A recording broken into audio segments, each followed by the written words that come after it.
Alaykum hammaga. Biz yangi devor mebel Andijonga kelganmiz, Marhamat tumaniga, Marhamatga kelganmiz.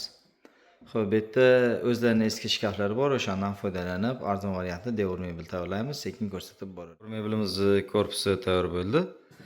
O'zlarining eski shkaflarini ichiga ishlatyapmiz. Bir taraf taxmon, o'rta polkali, yana bir tarafimiz garderob bo'lyapti. Shu ichkaridagi jigarrang displeylar hammasi o'zlariniki.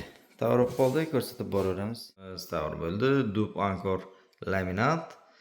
Ichki qismi 100% o'zlarining eski displeylardan foydalanilgan. Xo'p, Marhamatda biz Qoraqo'rg'onda. Xo'p, o'rtasidan shunaqa to'la polka. O'sha vakuum, qora turbali ruchkalar. Xo'p, bu tarafda garderob.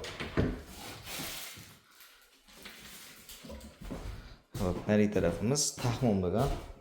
Ikkita tumbuchkasi pastga tushgan bu safar.